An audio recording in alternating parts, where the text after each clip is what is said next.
So, I was in the middle of a lunch break, slumped over a half-eaten tuna sandwich, when the news came through. Not from the government, not from any military channel or anything official. No, it was my cousin Malik, calling me from Detroit, yelling into the phone like it was 1999.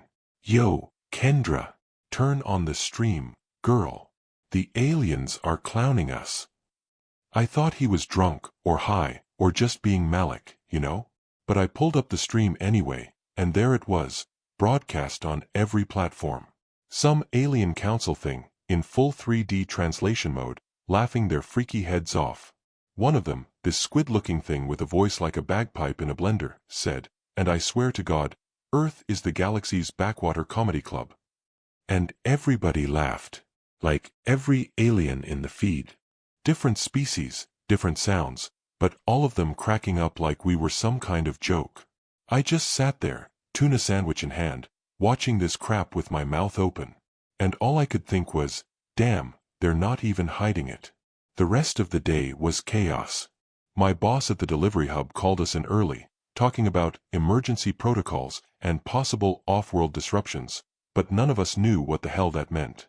People were freaking out, drones were crashing into buildings, and social media had completely lost its mind. Hashtags like #GalacticJoke and #Humans were trending. By that night, even my grandma knew. She doesn't even own a phone. She just stormed into the kitchen and yelled, "So what, the aliens think we stupid now? They can kiss my arthritic ass." Honestly, I felt the same. Next day, everything changed. Not because of the aliens. Because of what humans do when someone tries to humiliate us. We get petty. We get loud. And sometimes, we get smart. That's when I met Jay. I'd known him in high school, nerdy dude, quiet, always messing with machines. Used to build little robots and call them his children. I ran into him outside the old FedEx warehouse, which had turned into some kind of community tech hub since the internet lost its mind. "Kendra," he said, looking up from this weird-ass contraption with wires sticking out everywhere. "You remember me?" "Barely. You used to make drones out of kitchen fans." He grinned. "Still do. But now I'm teaching him how to shoot." "Excuse me." He nodded, real calm. "They laughed at us, right? Good. That means they don't see us coming." He showed me this thing. Looked like a toaster and a bicycle had a baby. But it hovered. Just a little. And then it aimed a laser pointer at a soda can, and pop, burned a hole clean through it. "It's just a test," Jay said, scratching his neck. "But if enough people build stuff like this, and share designs, we might get somewhere." I didn't know what to say. Wasn't sure if he was brilliant or insane. Maybe both. But then he looked at me, real serious. "They didn't just laugh. They said we're biological noise. Like we're background static in the galaxy." "Yeah, I saw the clip." "They don't think we're worth fearing." That hit. Harder than I thought it would. Not because it was rude, but because it was true. They'd been watching us. Studying us. And instead of reaching out like, "Hey neighbors, welcome to the club," they roasted us like we were some open mic act bombing on stage. I started helping Jay after that. I'm not a tech genius or anything, but I know how to organize people. I put out a call online, found others like him, tinkerers, gamers, engineers, weirdos who used to build BattleBots for fun. People were pissed, and when humans get pissed, we create chaos. Useful chaos. Within a week, we had 10 prototypes. Drones, walkers, hoverjunk made from scrap. Some barely worked, but some were scary. And then came the message. Not from the aliens. From us. A group of hackers took over one of the galactic translation relays. Hijacked the feed. Some anonymous voice came through the stream, using the same pompous tone the aliens had used before. "This message is for the Galactic Accord. Earth formally invites you to a rematch. Laugh now, but bring armor." Half the planet cheered. The other half panicked. And me. I laughed too, but not like them. Mine wasn't mockery. It was something else. Jay started working non-stop after that. Barely slept. His eyes were red all the time, hands covered in cuts and burns from soldering circuits. I asked him if he thought this would actually lead to a war. He didn't even blink. Oh, it's already started. They just haven't noticed yet. The crazy thing. He was right. In secret corners of Earth, people were building, training, testing weapons we weren't supposed to have. Even some militaries quietly joined in, without announcing it. Not officially, anyway. But not all humans agreed. Some wanted peace, even if it meant humiliation. Said we should be grateful they didn't just vaporize the planet. We're not ready, one guy on a public feed said. We can't win against species who've had warp drives for centuries. Jay just shook his head. That's what they think too.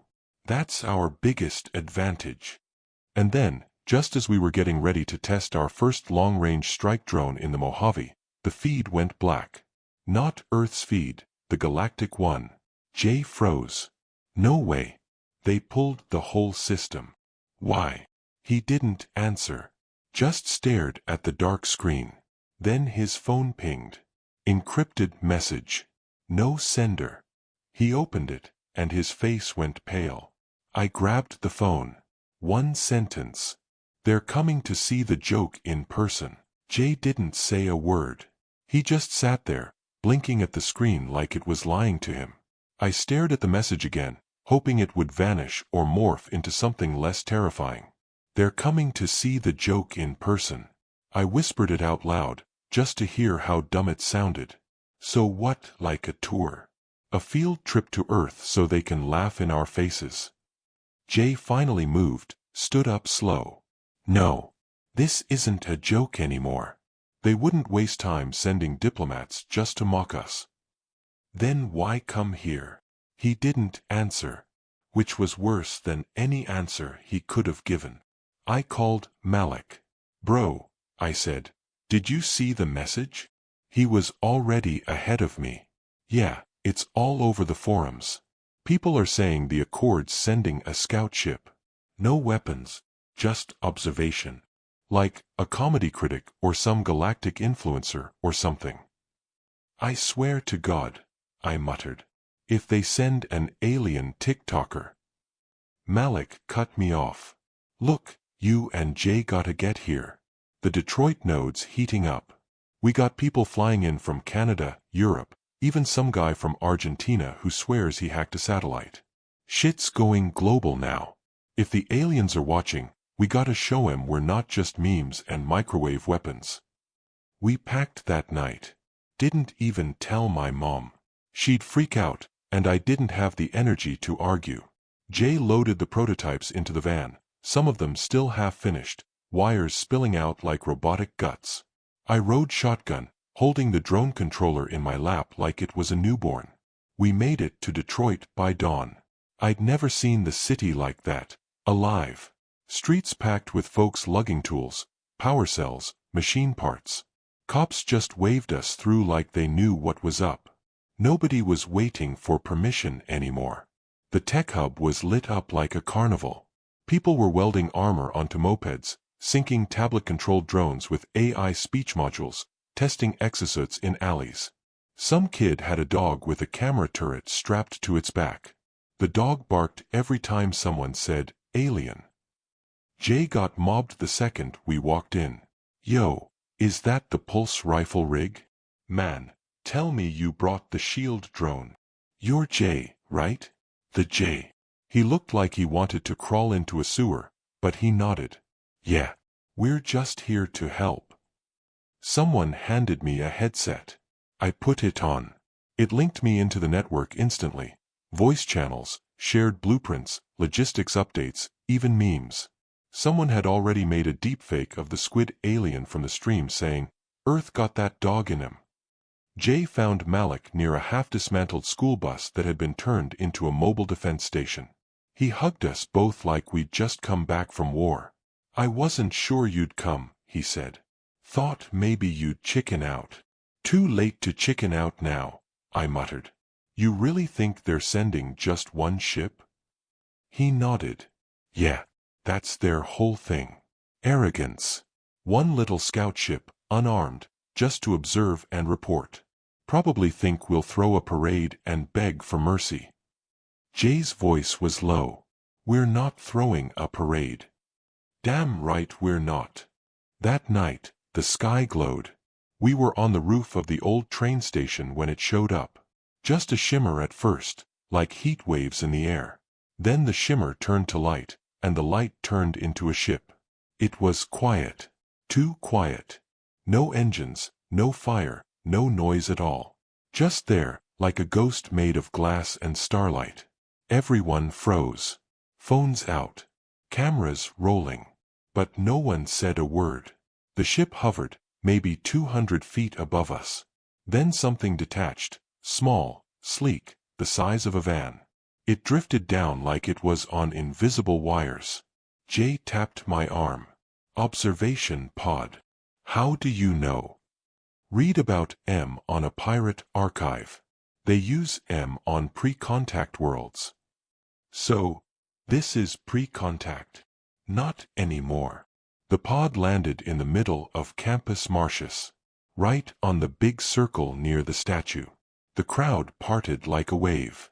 And then, a door opened, and out walked, well, I don't even know how to describe it. Part crystal, part shadow, part liquid.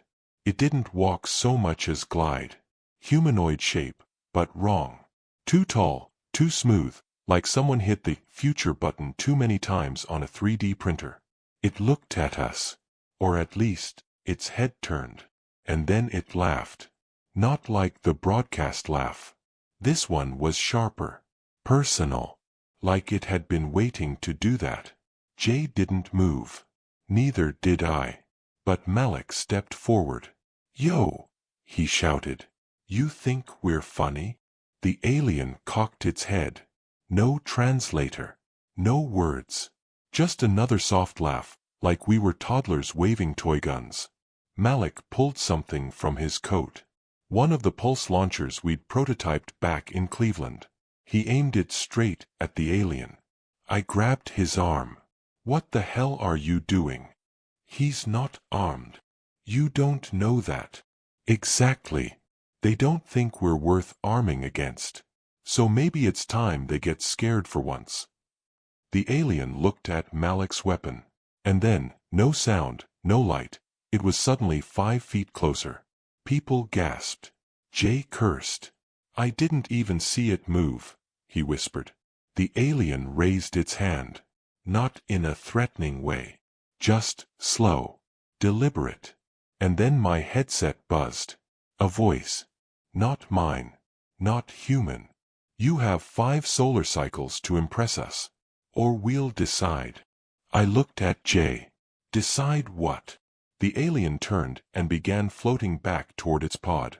But not before it said, clear as glass, whether you're worth letting live. And just like that, the joke wasn't funny anymore. So yeah, we had 5 solar cycles. Jay figured that meant 5 days, give or take. Depends how they count time, he said, pulling up an ancient physics thread full of alien math and guesswork. But we should assume their worst-case clock. Which means? I asked. Which means we got 4 days. And let me tell you, nothing lights a fire under a species like a deadline for extinction. Every city that had been quietly tinkering in garages and basements went full daylight. Factories reopened. Hackers released blueprints like it was Christmas. There were 10 different versions of gravity weapons by morning. One guy built a plasmanet out of old Tesla coils and bicycle chains. Somebody in Nigeria figured out how to hijack a weather satellite to create EMP storms on demand. Japan. Don't even ask. They made a railgun the size of a delivery truck and mounted it on a moving train. Detroit was still the heart, though. We had the aliens pod parked just a few blocks from our HQ. It didn't move. Didn't speak. Just sat there, humming like a sleeping giant that might wake up cranky. Jay got quiet after that first meeting. He barely slept. Spent most of his time in the basement lab with his newest project, a drone swarm that could split, merge, and reconfigure mid-air. I brought him food when I remembered. "You okay?" I asked one night, holding out a cup of gas station coffee that probably violated some health code. He didn't look up. "We're not gonna win with guns." I blinked. "That's literally all we're making." "I know. But if they've seen war before, and they have, then all we're doing is playing their game on hard mode." "So what's the move?" "Poetry." Jay finally looked at me, eyes red, face hollow. "We show them what makes us different. Not better. Just worth keeping around." I didn't fully get it at the time, but something about the way he said it stuck with me. By the next morning, people were doing more than just building weapons. Artists started painting on the blast walls. Massive murals, one of a little girl holding a broken Earth like a snow globe. Another showed the alien from the pod watching cartoons with a bunch of human kids. A DJ in Berlin live-streamed a concert using sound frequencies that could only be heard through alien tech. Some choir in Chile sang in 6 languages at once, harmonizing with a drone-generated bassline. Someone even taught a robot dog how to dance. It was dumb and beautiful and completely human. But not everyone was on board. We started getting pushback. Not from the aliens, from us. A faction popped up calling themselves the Surrender Corps. They went viral overnight. Their leader, some slick-talking ex-politician named Garland, had perfect hair and dead eyes. He spoke in calm, reasonable tones, like a man selling funeral insurance. "These creatures are beyond us," he said on every feed. "They gave us a chance. Let's not waste it on pride and childish rebellion." Some people agreed. Some were just scared. I mean, who wouldn't be? We were ants yelling at a spaceship. Malik wasn't having it. He uploaded a video that same day. No editing, no filter, just him in a hoodie, looking straight into the camera. "If we roll over now," he said, "we're not surrendering. We're erasing ourselves. You ever see something worth keeping that gave up first?" The video went everywhere. Even the alien pod seemed to react. It lit up that night, first time it had moved since landing. A faint blue glow spread across the surface, pulsing like a heartbeat. Jay was watching from the roof. "They're listening," he whispered. "Then what do we say next?" He didn't answer. Just pointed at the sky. Above us, satellites started blinking off. One by one. Not crashing, just going dark. Jay's face tightened. "They're poking. Testing response times." And right on cue, an alert came in. One of our drone factories in Nevada went offline. No heat, no movement. Dead. I called the lead engineer. No answer. Then I called his brother. Got a one-word reply. Gone. Jay got real still. That wasn't a warning. That was a test fire. "You sure?" "Yeah. They're seeing how fast we cry." So we didn't cry. We got louder. People doubled production. Released a wave of new designs. Tactical AIs. Sonic cannons. Armor rigs that ran on sweat and adrenaline. But Jay, he went a different direction. He called a meeting on the 3rd night. Just 20 of us. Core builders, thinkers, leaders. We met in the old planetarium. Under fake stars, with real fear. "I have an idea," he said. "But you're not gonna like it." "Try us," Malik said. "I want to invite the alien to talk. Alone. You could have heard a pin drop. Or a plasma rifle arm cocking." "You want to what?" I asked. "I want to talk to it. Face to whatever it has." Malik stood up. "Nah. No way. That thing blinks and half a city disappears." Jay nodded. "I know. But we're building weapons and songs. Stories and guns. They need to understand why we have both. And the only way to show that is to let them see one of us up close." "Why you?" I asked. Because I built the first drone that burned a hole in their image. Maybe it's time I show them the human behind it. We voted. Barely passed. Some people walked out. Others stayed just to see if he'd really do it. The next morning, Jay walked alone into the circle. The pod opened. He stepped in. And then, nothing. The pod sealed shut. The hum grew louder. And the sky above Detroit shimmered. That's when 3 more ships appeared. Not scouts. Carriers. And they weren't laughing anymore. The moment those 3 ships blinked into the sky, everything stopped. People froze mid-sentence. Techs let tools drop. Kids on the sidewalk dropped their soccer ball and stared up like the sky had just grown teeth. One of the news drones short-circuited in the air and spun out like it had seen a ghost. I couldn't breathe right.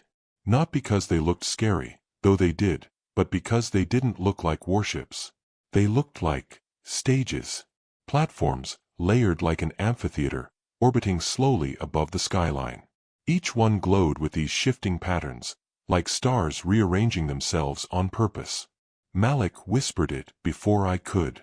They didn't send soldiers. They sent viewers. That hit different.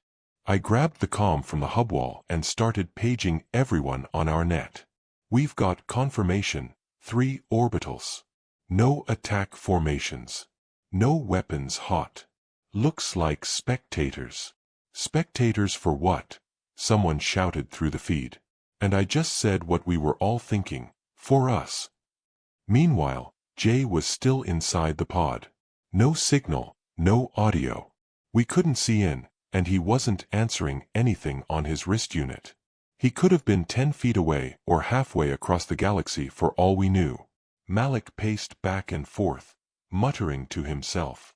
This ain't diplomacy. This is an evaluation. Like a damn science fair. Like we're a school project getting judged. I nodded. And we don't even know the rubric. Around noon, the pod finally opened. Jay walked out, eyes wide, hands shaking, but not scared. He looked stunned. Like he'd just seen a god sneeze. People swarmed him, but he barely reacted. I had to grab his face and force him to look at me. Jay, what happened in there? He blinked, swallowed hard. They didn't speak. Not with words. It was all thoughts. Feelings. Like standing in a river made of emotion. That sounds like therapy hell. He gave a shaky laugh. They wanted to know why we make things that can kill. Why we build things and break them. Why we worship peace and binge war movies. And what did you tell them? I showed them Malik's video. Malik stepped closer. You showed them me? I showed them what you felt. Your anger. Your pride. The raw stuff.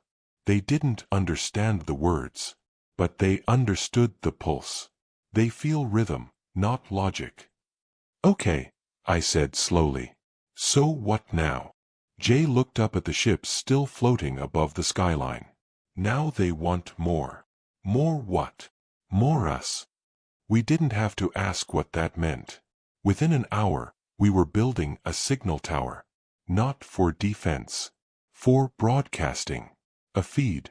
Open, wide, live. No edits. Earth, raw and unfiltered. We called it the show. And the show went global. People streamed in from every corner of the planet. From mountaintops and refugee camps. From labs, from prisons, from dance studios. Poets and punks and prisoners and pilots. We told them, show the aliens what it means to be human. The beauty, the garbage, the everything. The aliens didn't respond. But the lights on the ships flickered when they saw something they liked. We figured that out by accident. Someone in Brazil made a clay sculpture of his grandmother and sang a lullaby while building it, and the whole top deck of the third ship lit up like a Christmas tree. So we tried more. A blind kid in Vietnam played a piano duet with a machine he coded himself. A group of Afghan girls hacked a military bot and made it recite poetry by Rumi while doing backflips. An old man in Scotland painted war memories on a wall using dirt, blood, and whiskey. The lights kept flickering. But not everyone was on board. Garland and the Surrender Corps started spreading a countermessage. "Why entertain our judges?" he said in a now infamous clip. "Why beg to be liked when we could just survive? Stop dancing for our captors." He got traction. A lot. Especially in the cities that hadn't seen the carriers up close. People who still thought maybe, we could make a deal. Malik called it early. "They're not trying to survive," he said. "They're trying to be spared. There's a difference." Jay stayed focused. He barely ate, barely slept, just helped build a second tower, then a third. He started calling them mirrors. "They don't want a show," he told me. "They want to see themselves in us. Or see why they can't." That stuck with me too. Then on day 4, something changed. No warning. No shimmer. Just a thud. One of the aliens came down. Not the glassy floaty kind, this one was smaller. Metal skin. Sharp joints. And it walked. It landed in an abandoned football stadium in what used to be Cleveland. Just stood there. No message.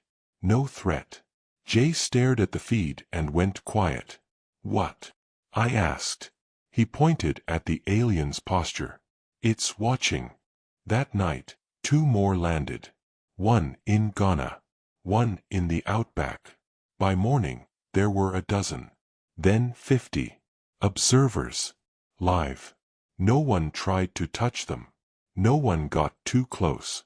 But they didn't stop anyone from performing either. One kid in Syria drew chalk cartoons across an entire bombed-out street. An old woman in Mexico made tamales and offered one to the alien. It didn't take it, but it didn't move either.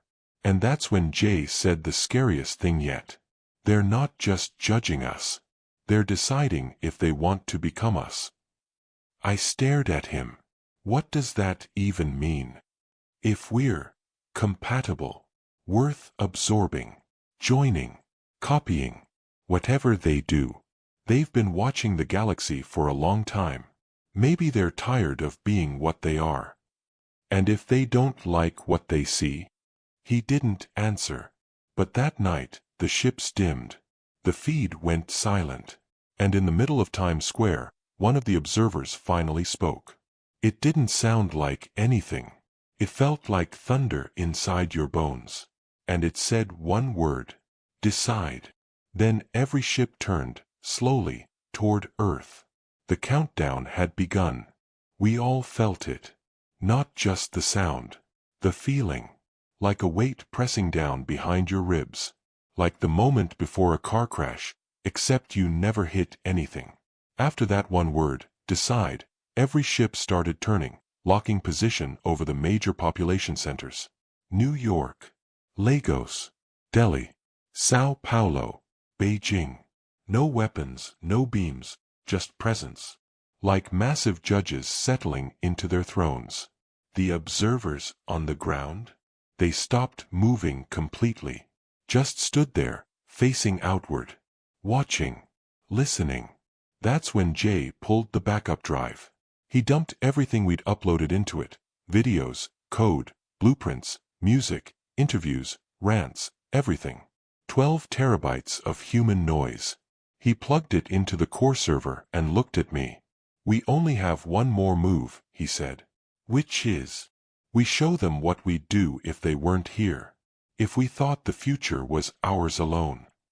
I stared at the blinking screen. "You want to simulate the world post-judgment?"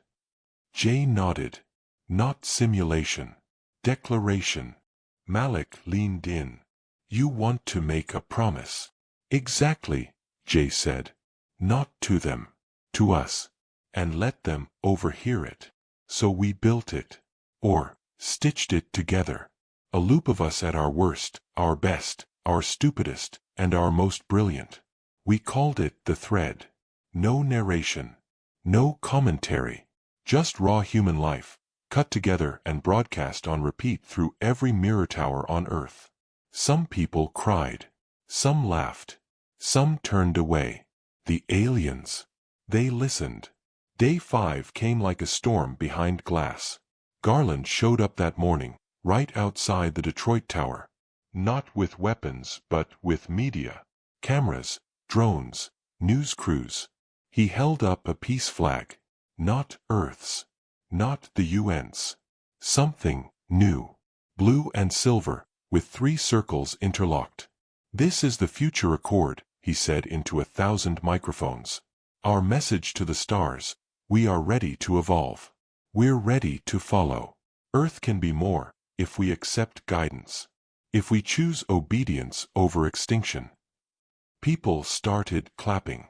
And I felt sick. Jay just whispered, "He's trying to franchise surrender." Malik didn't hesitate. He walked straight onto the feed, grabbed the mic, and pointed right at the camera. "You don't get to speak for us," he said. "You're not the voice of Earth. You're just another coward dressing up fear in fancy words." Garland smiled like a robot.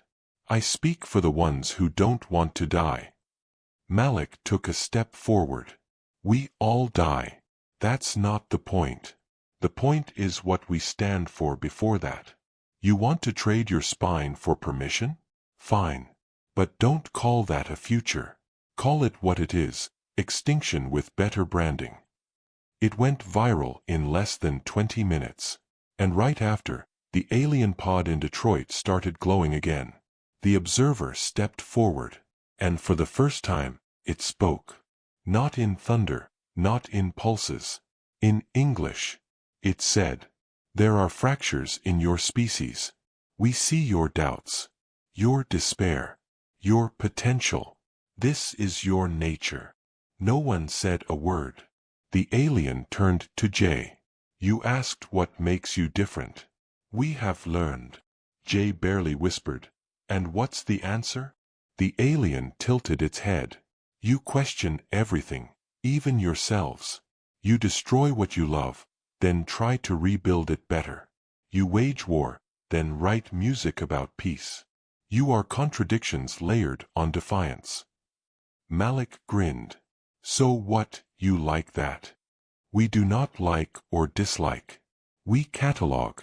We determine viability. Some species are pure. Some are stable. Some are efficient. And we're what?" I asked. "Unstable. Illogical.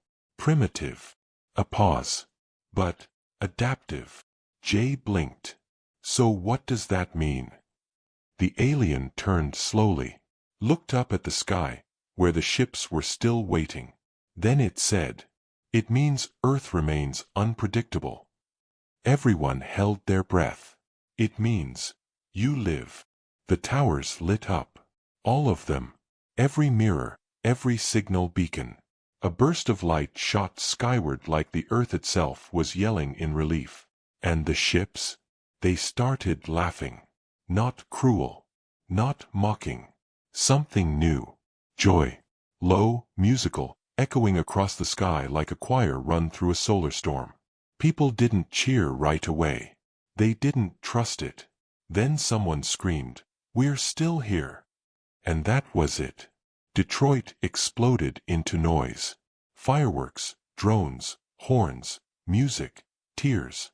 People danced in the streets like the war ended before it even started. Jay sat down on the curb and put his head in his hands. "You okay?" I asked. He looked up, eyes wet. "I think I just negotiated Earth's future using a mixtape and a nervous breakdown." Malik laughed and slapped his back. "That's the most human thing I've ever heard." The alien started to walk away, back to its pod. Jay stood. "Wait!" he shouted. The alien stopped. "What now?" Jay asked. "What happens next?" The alien didn't turn around, but it answered. "Now we watch." Then it vanished. The pod melted into light. The ships turned, slow and graceful, rising through the clouds like gods fading back into myth. And we were left there. Still human. Still messy. Still here. For now. You'd think surviving the judgment of an ancient alien species would mean things get easier. They didn't. After the ships left, everyone acted like we were cured. Like the worst had passed. Like we could go back to how things were. Jay even said it out loud one night, sitting on the old rooftop where we first watched the sky change. They left us alive, he said, staring up like they might peek through again. But they didn't say why. Not really. Malik lit a cigarette. They didn't have to. You ask the universe to notice you, it finally does, and now we think we earned something? Nah, man. We got lucky. I leaned against the ledge, arms crossed. Maybe it wasn't luck. Maybe we showed them something. Jay shook his head. We showed them potential. That's not the same as being ready. And that was the problem. People split again. Not over fear this time, but meaning. What did it mean that we were spared? Was it mercy? Was it a test we passed, or just round one? Garland disappeared after his little surrender stunt flopped. Rumor said he went underground, trying to build something new. His followers didn't vanish, though. They just changed clothes. Called themselves the Chosen. Said the aliens hadn't left us, only hidden themselves to see who stayed loyal. Yeah, that was a thing now. Detroit was still the epicenter, but the pulse had gone quiet. No more alien signals. No more watchers. Just Earth. Raw. Loud. Ours again. Jay kept building, but slower now. Smaller stuff. Personal drones. AI assistants that whispered affirmations. He started writing, too. Just little pieces. Notes on what he remembered from inside the pod. None of it made much sense, but he said the act helped. I think they left something behind, he said once. Not a device. A nudge. Like they want to see where we take this. And if we don't take it anywhere? I asked. He didn't answer. Meanwhile, Malik started teaching. He set up these traveling workshops, no schedule, no sign-ups. Just showed up with an armload of scrap and said, "Who wants to build something that scares the future?" Kids followed him like he was handing out magic. And me. I tried to listen. I traveled. I asked questions. I sat in crowds and heard music that would have made the aliens light up again. I watched old people forgive each other. Watched young ones make things out of nothing. I sat with a kid in Alaska who had drawn all the ships by memory and turned them into paper kites. One day he asked me, "Do you think they'll come back?" I said what Jay had told me once. I don't think they ever really left. But the truth? Part of me was still waiting for that hum, that flicker, that feeling that the galaxy was watching again. And then, about 6 months after they left, it happened. Not a ship. Not a message. A signal. Tiny. Barely there. Hiding under a weather pattern off the coast of Chile. We almost missed it. Some amateur radio kid caught the spike while scanning for pirate broadcasts. Posted the waveform online. Jay saw it within the hour. We gathered that night. The old crew. Me. Jay. Malik. A few new faces, too. Jay played the signal through a cheap speaker in his garage. It wasn't language. Not even music. It was a rhythm. Like a heartbeat filtered through stars. Slow. Deliberate. 4 pulses. Then silence. Then 4 more. It looped. Malik said what we were all thinking. "That's not a message." Jay nodded. "It's a check-in." "You think they're asking if we're still alive?" I asked. Jay turned the volume up. "No. I think they're asking what we've done since." And suddenly, it made sense. They didn't want a performance. They wanted progress. The signal kept looping. No change. Just waiting. Jay stood, grabbed his bag, and looked at me like we were back on day 1. "We have to answer." "With what?" He smiled. "Everything." So we got to work again. Not to impress them. Not to beg. to remind ourselves. The thread went live again, this time with new chapters. The towers buzzed. The mirrors lit up. But this wasn't just art anymore. It was data, invention, collaboration, conflict, growth. We logged it all. Failures and all. Especially the failures. We stopped trying to look pretty and started trying to look true. People changed. Not overnight, but deeply. We built less bombs and more questions. We fought over real things. Fought fairer, too. Some days were ugly. Some were divine. But every week, the pulse came again. 4 beats. Silence. Like a cosmic journal prompt. And every week, we sent something back. Eventually, the towers stopped lighting up. Not because we shut them down. Because we didn't need them anymore. We'd already started talking to each other. Malik said it best, years later, standing on a rebuilt bridge where once a tank had melted pavement. Aliens came to judge us. And instead, they made us watch ourselves. Jay had already left by then. Gone north. No address. Just coordinates. Said he wanted to meet the silence properly. I think he's still waiting for the next sound. Or maybe he is the next sound. As for me, I still listen. Every night, I leave my radio on, just in case. I don't expect them to talk again. Not soon. Maybe not ever. But if they do, we'll be ready. And this time, we won't be the punchline of the galaxy. We'll be the story. Still human. Still messy. Still here. But now, finally moving forward. Together.